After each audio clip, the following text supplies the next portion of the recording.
Good morning, friends, or good afternoon, or good evening, whatever time you're doing this video. Today we're going to finish up our radial symmetry designs. So we did it last week with crayon. Everything is symmetrical. Everything that happens on this side also happens on this side because here is our line of symmetry. There's also a line of symmetry here, meaning the top and the bottom are equal. Okay, so and there's also here's a line of symmetry here, here, here. There's a lot of lines of symmetry going around the circle. So today what we're going to do is add color using watercolor paints. So everywhere that we have our white paper, we're going to put paint.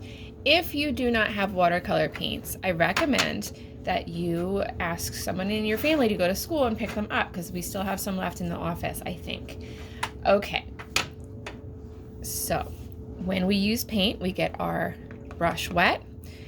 This, we don't want super wet paint because it kind of will smear together and get like kind of messed up.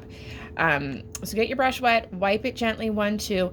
The first time you're getting your paints wet again, you might need a little bit extra water just to get it going, okay? But then that's probably good enough.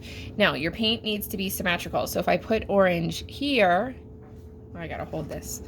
If I put orange in this little guy, and I do it in all of them, this is going to take you a long time if you're being really careful. Okay, so I did it here, then I have to do it here, and here, and here, and here, and here, okay? Then I'm gonna do some other things. So let me pause it and do that real quick. Okay, I'm almost done, but I wanted to show you, there's already some water in here. As long as my paint is kind of wet, I can just dip right in there. The less water you have, the darker your color is. I'm starting to run out, so I'm gonna dip in and get a tiny bit more water, but I'm gonna wipe off almost all of the extra, okay? And that's there, that's a little bit more watery. Now, if I pick up my picture and hold it sideways, all the colors are gonna drip, so don't do that. All right, so now let me pick a new color. I wanna color in here. I don't want blue, I don't want orange, and I don't want like a purple. So I have to find something different, and I actually think a black might have really good contrast, or a yellow might have good contrast. Contrast means something stands out. I want you to choose contrast, colors that have contrast. So I got a nice little dot of water in there, getting this activated, and now it's working, and let's see. There's my black. All right, I'm gonna pause the video and keep going.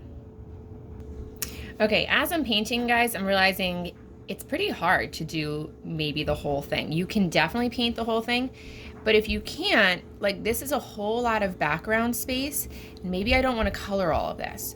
So what I'm gonna do at the end of this, I'm gonna make a line here, and then what I'm gonna do is color this white section all the way around. So I'm gonna color the border. I'm just making a line so that we have a place for the paint to stop, so it's kind of separating. Okay, and then I'm gonna paint the border, but I think I'm gonna leave this background white. If you wanna color yours, it's fine. And it would look beautiful if you wanna color it. I'm gonna color inside here with the paint also. I want you to use as much paint as you can, but if you feel like you're getting overwhelmed, you don't have to do the whole thing. Okay, the one last thing I wanna show you with paint is blending colors. So, let me put it here so you can see it. Okay, here. So I'm gonna do some red and orange right here. So I'm gonna get my red ready to go. I'm gonna put red here. And notice I have a paper protecting my table. And I think it'd be cool if I blend the red into orange. So I'm gonna take some orange here, and it's gonna overlap into the red. And I think I might even do yellow on this end next to the orange. I have to make sure I rinse my brush before I put it back in the yellow because it'll get the orange paint in there. And I'm just kind of overlapping them, and the colors are mixing together, and that looks kind of cool. So if you wanna try that, you can. All right, let me pause it and finish it up. Okay, mine is all finished. Let me remind you a quick trick of how to clean your watercolor tray. Take a paper towel. You don't need the whole thing, just get a little bit. Fold it up. And I got some green in my yellow, so I'm just gonna very gently press down and that soaks up the water with the green in it. And now it's clean. All right, guys, have fun.